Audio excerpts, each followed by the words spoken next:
보게 됩니다. 짐승무리들 가운데에 야수 중에 야수라고 말할 수 있는 사자나 호랑이, 표범 같은 동물들을 애완동물로 키우는 사람들이 나오는 장면입니다.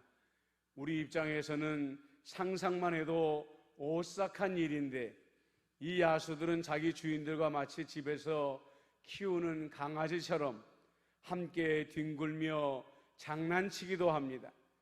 어른들뿐만이 아닙니다. 어린아이들도 마치 친구들처럼 재미있게 들판을 함께 뛰어다니는 모습을 보여주기도 하는 것이죠. 어떻게 이런 일이 가능할까요? 아주 어린 새끼 때부터 입양이 되어서 사람들과 함께 자라면서 야수의 본능이 사라지고 자기를 키워준 사람들을 마치 자기 가족들처럼 생각하기 때문에 이런 일이 가능한 것입니다.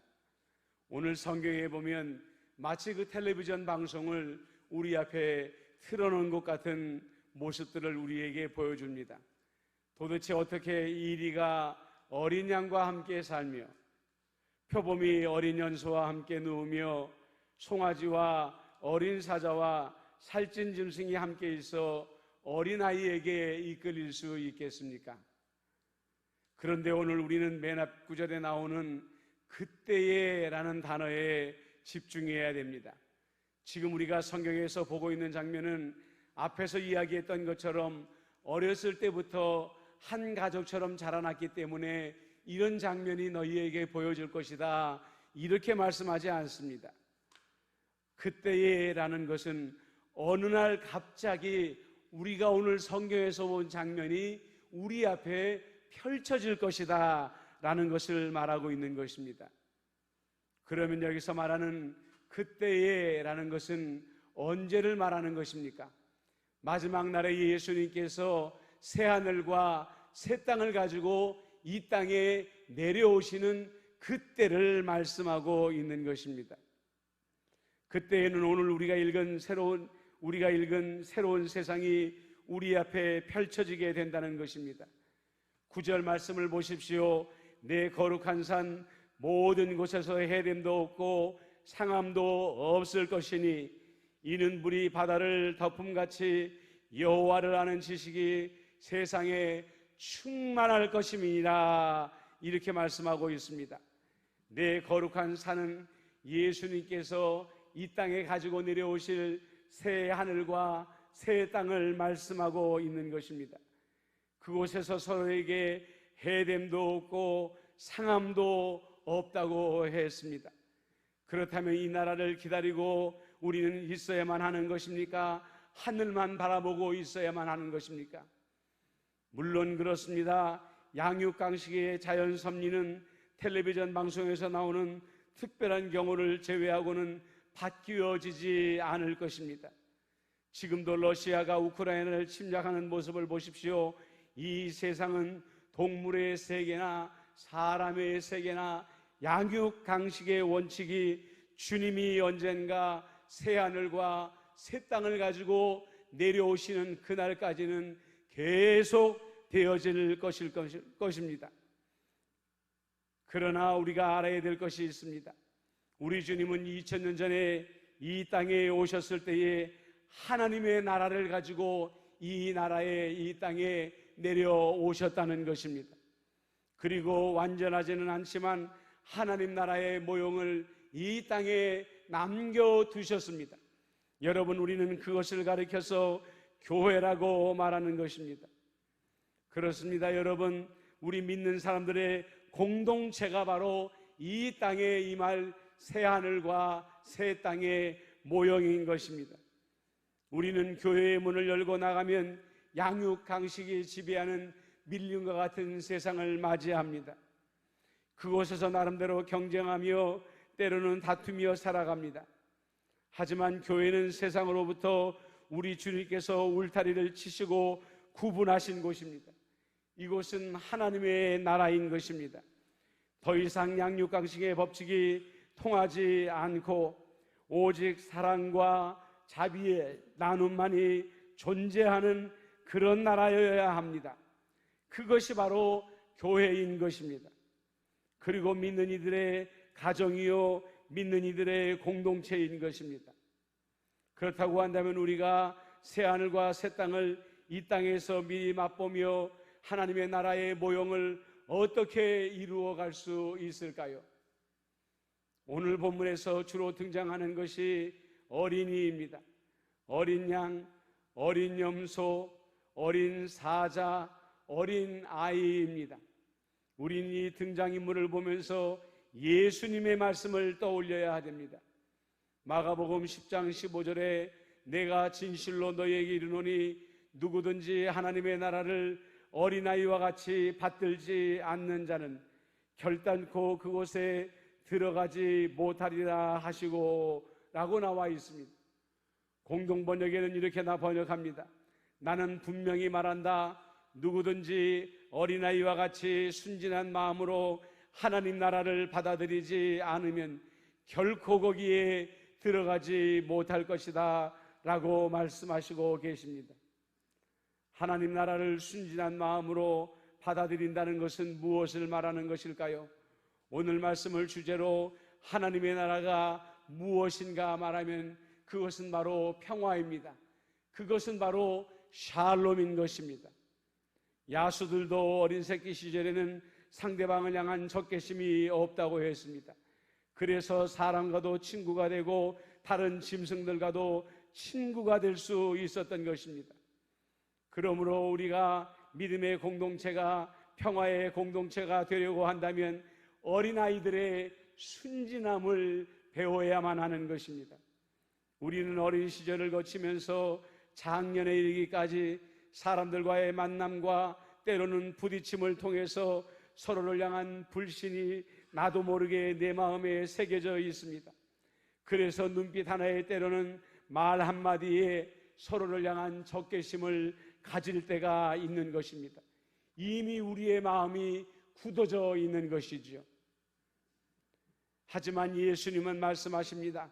누구든지 어린아이와 같이 순진한 마음으로 하나님의 나라를 받아들이지 않으면 결코 거기에 들어가지 못한다. 여기에서 들어가지 못한다는 말은 멀리 보면 우리 주님께서 오실 때에 새하늘과 새 땅을 가지고 오실 텐데 그 새하늘과 새 땅에 들어가지 못할 것이다 라는 것을 말씀하고 있는 것이고요. 가깝게는 우리가 이 땅에 세워놓으신 새하늘과 새 땅의 모형인 하나님의 나라, 그 평화의 나라, 샬롬의 나라를 누리지 못하게 될 것이다, 이렇게 말씀하고 있는 것입니다. 어린이들의 순진함은 적개심을 가지지 않는 것과 동시에 서로가 다른 것을 자기에게 일부러 맞추려고 하지 않는다는 것입니다. 사자의 모습이 자기와 다른 것을 이해하고 울음소리도 다르다는 것을 이해합니다. 사자도 마찬가지입니다. 어린아이가 자기와 달리 몸에 털도 나지 아니하고 때로는 고막이 터질 것 같이 울음을 터뜨리는 것을 있는 모습 그대로 인정해 줍니다. 제가 여러분들에게 자주 말씀을 드린 것처럼 예수님의 12명의 사도들은 하나같이 성격이 비슷한 사람들이 없었습니다. 계산에 빠른 세리 출신의 마태가 있었는가 하면은, 또한 계산에는 느리지만 성질이 급한 베드로도 예수님의 사도였습니다. 예수님은 그들의 기질과 성품을 갑자기 바꾸려고 하지 않았습니다. 있는 모습 그대로 받아주시고 있는 모습 그대로 데리고 다니면서 동고동락하시는 삶을 살았다는 것이죠. 사랑하는 성도 여러분, 우리는 어떻습니까? 내 앞에 있는 누군가가 나와 같은 생각을 가져야 된다고 생각할 때가 많습니다. 내가 생각하는 것이 옳고 나와 같지 않으면 나쁜 감정을 가질 때가 많지 않습니까? 우리는 빌립보서에서 바울이 말하는 것에 귀를 기울여야 합니다. 오직 겸손한 마음으로 각각 자기보다 남을 낮게 여기고 다른 사람과의 의견이 나와 다르다는 것을 인정하는 것을 넘어서서 다른 사람의 생각이 나보다 나을 수 있다는 생각을 가질 수 있어야 된다는 것입니다. 어린아이들은 때로는 고집을 부리며 부모에게 불순종합니다. 자기 생각과 다를 때 부모를 아주 힘들게 하죠. 하지만 부모의 설득에 결국은 순종하게 됩니다. 부모의 생각이 자기보다 낫다는 것을 인정하게 되는 것이죠. 아프리카 수단의 딘카족과 누에르족이라는 이름을 가진 두 부족이 이웃을 하고 살고 있었다고 합니다. 그런데 어느 날 어떤 사건이 일어남으로 말미암아 이 두 부족 가운데에 전쟁이 일어나게 되었는데 자그마치 그 전쟁이 8년이나 이어지게 되었다고 했습니다. 얼마나 많은 사람들이 죽어지고 얼마나 많은 삶의 터전들이 파괴되어졌는지 모릅니다. 누군가가 중재를 해서 누군가 두 부족의 파괴적인 적대행위에 종지부를 찍어야 됐습니다. 로울이라는 선교사가 두 부족의 평화관계를 맺도록 중재하기 위하여 수단으로 갔다고 했습니다. 그전에도 다른 나라에서 온 몇몇의 중재팀이 있었으나 번번이 허사였다고 합니다. 그러나 이 로울이 선교사는 방법을 다르게 했습니다. 두 종족을 중재할 때에 시간에 따라 일을 하려는 이 사고방식이, 서방의 사고방식이 결코 도움이 되지 않고 오히려 방해가 된다는 것을 알게 되었습니다. 아침 9시에 회의를 시작하면 점심때 잠시 멈추고 식사를 하고 다시 저녁 5시까지 회의를 하고, 그들에게는 이렇게 진행하는 방식이 너무나도 그들의 방식과 거리가 멀었던 것입니다. 선교사가 발견한 방식은 이러한 것이었습니다. 일단 한 부족의 족장이 말을 시작하면 상대 족장은 아무리 말을 하고 싶어도 꼭 참고 중간에 말을 막아서는 안 되는 것입니다. 그리고 나서 상대편 족장에게 차례가 돌아오면 역시 같은 방식으로 말을 하지 않고 가로막지 않는 것입니다. 그리고 그 두 족장은 그 어떤 시간에도 구애받지 않고 원하는 시간만큼 말을 할 수 있었던 것입니다. 상대편 족장이 시간을 얻어 말을 하게 되면 서로 언쟁을 벌이지 않고 들어주기만 했습니다. 두 족장은 차례대로 자기 부족들이, 사람들이 그동안 얼마나 많은 희생을 당했는지, 우리의 가족들이 얼마나 큰 고통을 겪었는지, 우리 모든 자기들이 당했던 손해와 피해를 모든 것을 털어놓기 시작을 했습니다. 그런 고통의 이야기가 꼬리에 꼬리를 물고 꼬박 3일 동안이나 진행이 되어졌다고 합니다. 그런데 여러분들 보십시오. 3일 동안 자기들이 하고 싶은 모든 말들을 하나도 남김없이 다 소통하고 난 다음에 이 두 부족은 화해에 이르게 되었다고 합니다. 그리고 로울이 선교사에게 진심 어린 감사도 하게 되었다고 합니다.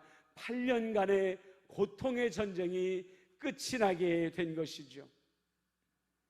우리는 너무 성급하게 서로를 판단하고 있지 않습니까? 상대방의 말을 들으려고 하기보다는 내 말과 내 주장을 앞세울 때가 더 많은 것은 아닙니까? 야고보는 말합니다. 듣기는 속히 하고 말하기는 더디하며 성내기도 더디하라. 야고보서 1장 19절에 우리에게 이런 교훈을 주고 있는 것입니다. 우리는 서로에게 인내할 줄 알아야 됩니다. 서로에게 대화를 통해 서로의 진심을 알기 위해 노력해야 하는 것입니다. 그때 우리 안에 하나님의 나라가 이루어지게 될 줄로 믿습니다. 마지막으로 우리는 10절의 말씀이 이루어져야 합니다. 그날에 이새의 뿌리에서 한 싹이 나서 만민의 기치로 설 것이요 열방이 그에게로 돌아오리니 그가 거한 것이 영화로우리라 라고 말씀하고 있습니다. 만민의 기호라는 것은 깃발을 의미하는 것이라고 말을 합니다. 여러분, 이 깃발은 예수님의 깃발입니다. 예수님의 깃발을 보고 예수님께서 계신 곳으로 사람들이 모여들게 될 것이고, 그곳은 영화로운 장소, 영광스러운 장소가 될 것이라고 말하고 있는 것입니다. 여러분, 예수님의 깃발은 십자가의 깃발인 것입니다. 6절부터 9절까지의 말씀을 보면 어린아이와 어린 사자가 등장을 해도 등장하지 않는 것이 있습니다. 바로 폭력입니다. 우리가 어린아이의 영성을 소유하기를 원한다고 한다면 우리 마음 가운데에 온유한 마음과 자비로운 마음과 부드러운 마음이 존재해야만 하는 것입니다. 상대방을 향한 자비와 사랑의 마음이 존재해야 되는 것이죠. 우리 주님은 세상 사람들이 감당할 수 없는 폭력을 온몸에 감당하셨습니다. 온몸으로 경험하셨던 것입니다. 그리고 그 폭력 중에 폭력인 십자가 위에서 죽으심을 경험하셨던 것입니다. 주님께서 폭력을 당하심으로 말미암아 이제 우리에게 사랑을 완성하시고 우리에게 선물로 주셨듯이 우리는 이 사랑의 열매를 어떻게 해서든지 간에 내 안에 뿌리를 내리고 교회에 뿌리를 내리게 하고 우리 가정에 뿌리를 내리게 함으로 말미암아 하나님의 나라를 완성시켜 나가야 하는 것입니다. 우리에게 주신 표대로 사랑으로 하나 되는 나라를 만들어 가야만 한다는 것이죠. 여러분들, 사람들이 교회의 십자가를 예수님의 깃발로 보고 들어올 때에 기대하는 것이 무엇입니까? 샬롬이라고 그랬습니다. 평화라고 했습니다. 그리고 세상에서 받을 수 없는 위대한 예수님의 사랑을 그들은 기대하며 교회 안으로 들어오고 있다는 것을 우리는 알아야만 하는 것입니다. 그러므로 우리 임마누엘 교회가 먼저 평화의 공동체가 되어야 됩니다. 화평의 공동체가 되어야 됩니다. 샬롬의 공동체가 되어야 됩니다. 사랑의 공동체가 되어야만 한다는 것이죠. 옛 인디언의 우화 중에 이런 이야기가 있습니다.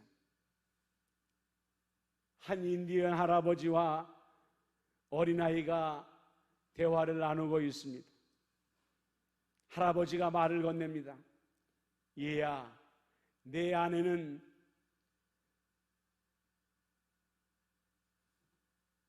싸움이 벌어지고 있단다. 그것은 두 마리의 늑대들의 아주 무서운 싸움이란다. 한 놈은 악이야. 그 놈은 화, 질투, 슬픔, 후회, 욕심, 오만, 자기연민, 죄책감, 억울함, 열등감, 거짓말, 헛된 자존심, 우월감을 가지고 있단다. 그런데 다른 한 마리는 선인데 그놈은 기쁨과 평화와 사랑과 희망과 평온함과 겸손과 친절과 자비와 공감과 너그러움과 진실과 연민이란다. 그런데 말이다, 나뿐만 아니라 네 안에서도 똑같은 싸움이 일어나고 있단다. 네 안에도 두 마리의 늑대가 아주 무서운 싸움을 하고 있단다. 이렇게 말을 건넸다고 합니다. 그러자 이 어린아이가 할아버지에게 물어봅니다. 할아버지, 그러면 내 안에 있는 어느 늑대가 이기게 되나요? 여러분, 그 할아버지의 대답은 무엇이었을까요? 네가 먹이를 주는 쪽이란다. 악한 늑대에게 먹이를 주면 그 늑대가 이길 것이고, 선한 늑대에게 먹이를 주면 선한 늑대가 이길 것이다 라는 말씀인 것입니다. 이 우화를 읽으면서 성경 바깥에서 성경의 이야기를 읽는구나 하는 생각을 가졌습니다. 잠언 10장 12절에 미움은 다툼을 일으켜도 사랑은 모든 허물을 가리느니라 라고 말씀하고 있습니다. 우리 안에 미움이라는 늑대와 사랑이라는 늑대가 있다고 생각해 보십시다. 우리는 어느 늑대에게 양식을 주어야 하겠습니까? 우리 예수님은 분명히 사랑이라는 늑대에게 양식을 주라고 말씀하실 것입니다. 예수님은 누가복음 6장 32절에 너희가 만일 너희를 사랑하는 자만을 사랑하면 칭찬받을 것이 무엇이냐? 죄인들도 사랑하는 자는 사랑하느니라 말씀하셨습니다. 사도 요한은 요한일서 4장 11절에 사랑하는 자들아 하나님이 이같이 우리를 사랑하셨은즉 우리도 서로 사랑하는 것이 마땅하도다 말씀했습니다. 직장에 다녀온 부모들이 가장 힘을 얻는 순간이 언제입니까? 어린아이들이 달려와 안기면서 아빠 사랑해요, 엄마 사랑해요 할 때가 아니겠습니까? 오늘 우리는 어린이들이 없는 적적한 어린이 주일을 맞이하고 있습니다. 그러나 어린이 주일은 어린이만을 위한 주일이 아니라 어린이의 믿음을 돌아보라고 주님께서 정해주신 주일이기도 합니다. 말씀을 정리합니다. 우리는 교회와 가정에서 영원한 새하늘과 새 땅을 꿈꿔야 됩니다. 그 나라를 맛보기 위해 이곳에 그 나라를 세워나가기 위해 어린아이들의 마음을 본받아야 됩니다. 어린 사자와 어린아이의 마음을 본받아야만 되는 것이죠. 우리의 마음의 평화를 사모하십시다. 서로를 이해하고 받아주고 서로를 온유한 마음으로 받아주십시다.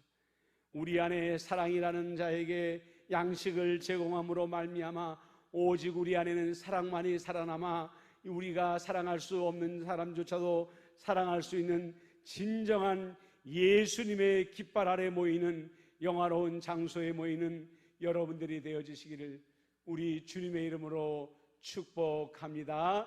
아멘. 기도하겠습니다. 사랑과 은혜가 많으신 아버지 하나님, 오늘 우리가 어린이 주일을 맞이하지만 어린이들이 모이지 아니하는 적적한 환경 가운데에 예배를 드립니다. 그러나 아버지 하나님께서 어린이들을 통하여 우리에게 배우라 하신 것들을 우리 마음 가운데에 새기게 하여 주옵소서. 우리 안에 상대방을 향한 적개심이 없어지게 하여 주시옵시고, 상대방의 생각이 상대방의 모습이 나와 같아야 된다는 생각을 포기하게 하여 주시옵시며, 무엇보다도 내 마음 가운데에 아버지 하나님이여 새하늘과 새 땅을 사모한다면 평화를 사모하는 마음이 있게 하여 주시옵시고, 남의 말에 귀를 기울이며 남을 이해하기 위하여 노력하는 우리가 되게 하여 주시옵시고, 내 안에 사랑에게 아버지 하나 사랑이 날마다 그리스도의 사랑의 양식을 본받아 아버지 먹음으로 말미암아 자라나게 하여 주시어서 우리 임마누엘 공동체가 온전히 사랑으로 하나 되는 믿음의 공동체가 되어줄 수 있도록 역사하여 주시옵소서. 새하늘과 새 땅의 아름다운 모형이 되게 하여 주옵소서. 예수님의 이름으로 축복하며 기도드리옵나이다. 아멘.